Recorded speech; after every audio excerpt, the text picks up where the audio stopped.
지금처럼 외식이 흔하지 않던 시절 자녀들의 졸업식 날 중국 음식점에 가면 부모를 따라 외식하러 나온 졸업생들이 눈에 많이 띄던 시절이 있었습니다.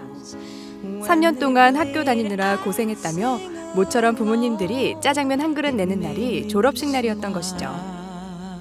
급속한 사회 발전으로 세대별 문화 격차가 큰 우리나라.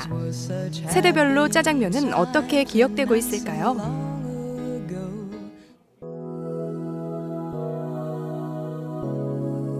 어렸을 때 짜장면 먹기 힘들었죠. 동네 장날 아버지 따라 나와서 한 그릇 얻어 먹는 게 유일한 거였고. 그 100일장 당선됐을 때 아버지가 사주신 최고의 사치 음식 나에게서 짜장면.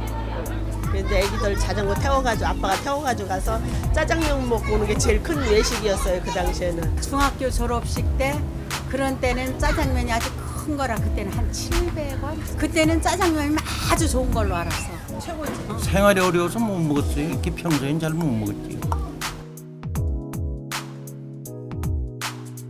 운동회 때 같은데 가끔씩 엄마가 시켜주셔서 먹어요. 좀 특별한 날, 생일 때나 이럴 때 많이 즐겨 먹는 것 같아요. 친구들이랑 다 같이 많이 모였을 때 주로 시켜 먹는 편이에요. 특히 이사 가는 날 저희 사무실도 옮겼거든요. 그래서 가볍게 즐겁게 먹는 게 짜장면입니다. 정기적인 밥만 먹다가 이제 밀가루 음식이 생각나는데 그때 역시 짜장면이 최고라고 생각합니다.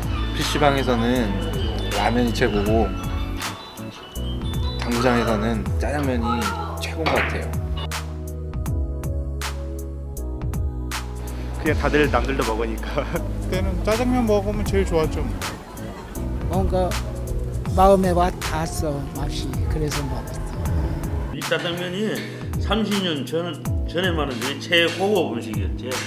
그때 짜장면의 맛을 지금도 잊지를 못하지 사람들은. 짜장면에 대한 이야기 속의 과거를 회상하며 남녀노소 모두 짜장면이란 이름으로 추억에 잠겨봅니다.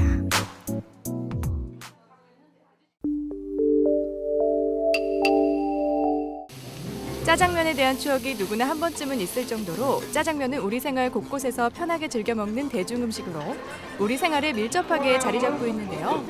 짜장면이 어떨 때 가장 생각나시나요? 그냥 배고플 때 먹고 간단히 먹을 때?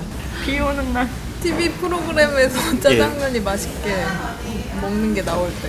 최근 통계청 이나라 지표 결과를 살펴보면 국내 중식 시장의 규모는 2조 3천억 원 이상으로 전체 외식 시장에서 4.07%를 점유하고 있고 하루 평균 짜장면의 매출은 전국에서 700만 그릇이 팔린다고 합니다. 본래 짜장면은 중국에서 유래된 음식으로 산둥반도에서 토속 면장을 볶아서 만든 국수가 짜장면의 시조라고 하네요. 장을 볶는다는 의미에서 명명된 짜장면은 실제 중국에도 존재하지만 한국의 짜장면과는 모습부터 차이가 있습니다. 이에 반해 한국의 짜장면은 춘장을 볶다 물을 넣어 짠맛을 연하게 풀어주며 양파와 양배추 등 야채를 듬뿍 넣어 전체적으로 단맛이 나게끔 만든다고 합니다. 짜장면을 누가 만들었는지에 대해서는 의견이 분분하나 짜장면이라는 이름으로 처음 판매되기 시작한 곳은 1905년 개업한 인천의 공화춘으로 알려져 있습니다. 지금 공화춘이 있던 자리에는 내부 리모델링을 거쳐 짜장면의 역사를 한눈에 볼 수 있는 짜장면 박물관이 개관되어 운영되고 있습니다. 짜장면이라고 불리게 된 이유를 살펴보면 짜장면의 중국식 발음은 짜장미엔인데 짜장미엔은 짜장미엔에서 짜장면으로 발음하기 좋게 자연스레 변해왔습니다. 짜장면, 자장면. 어떤 게 표준어일까요? 이전에는 자장면 한 가지만 맞는 표기라고 했었는데요. 저희가 2011년 8월에 짜장면을 비롯해서 생활 속에 흔히 쓰이는 복수 표준어 39개를 새롭게 표준어로 인정을 하게 되었습니다. 그에 따라서 지금은 자장면, 짜장면 두 가지 표기를 다 쓸 수 있으니까 둘 중에 어떤 것이든지 편하신 것을 골라 쓰실 수 있습니다. 짜장면은 남녀노소 누구나 즐기는 대중 음식입니다.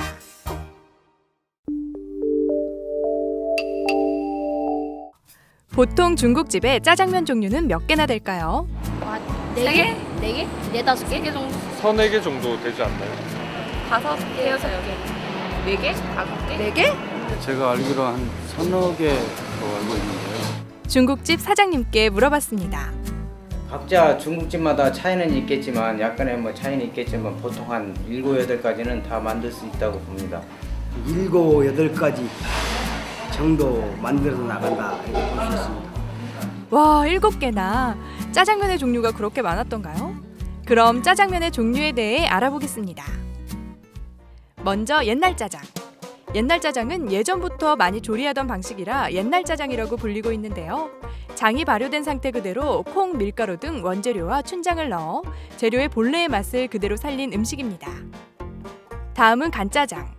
옛날 짜장의 방식에 물을 넣지 않고 건더기만 볶아 만든 음식으로 중국말로는 깐이라고 부르는데요. 깐은 중국말로 마르다라는 뜻으로 춘장에 물을 넣지 않으며 채소를 옛날 짜장에 비해 배로 넣어 물기가 적고 좀 뻑뻑한 느낌의 맛을 냅니다. 다음은 유니짜장. 유니짜장은 옛날 짜장보다 고급스러운 음식으로 분류하고 있는데 유니는 중국말로 고기를 다지다라는 말로 고기를 다진 짜장에 채소를 다져 넣어 부드러운 맛을 내는데요. 중국식 코스 요리를 먹은 후 간단하게 먹는 것이 특징입니다. 다음은 유슬짜장. 유슬은 중국말로 고기를 채 썬다라는 의미로 역시 옛날 짜장과 같이 고기와 야채를 채 썰어 볶아 만들며 유니짜장보다 씹히는 맛이 있는 게 특징입니다. 다음은 삼선짜장. 해물이 많이 들어간 짜장으로 3가지 이상의 신선한 해물을 넣고 만들었다고 하여 삼선짜장이라고 불리게 되었는데요. 해물의 신선도를 유지하는 것이 맛의 생명이며 해물을 살짝 데쳐서 조리하는 것이 특징입니다. 다음은 쟁반짜장. 삼선짜장과 조리 방법이 비슷하며 조리 후 후라이팬에 뜸을 들여 면에 짜장의 소스를 흠뻑 배이게 하는 것이 특징인데요. 쟁반이란 이름에서 말해주듯이 2인 이상 다수가 나누어 먹는 음식입니다. 마지막으로 사천짜장. 춘장이 아닌 두반장을 이용해 만든 짜장으로 고춧가루, 고추장, 고추기름을 사용해 빨갛게 만드는 것을 말하는데요. 일반 짜장과는 다르게 보기에도 빨갛고 맛도 매운 것이 특징입니다. 가장 흔하고 가장 완벽한 맛 짜장면. 모든 세대를 아우르는 추억의 아이콘으로 늘 함께하길 바라봅니다.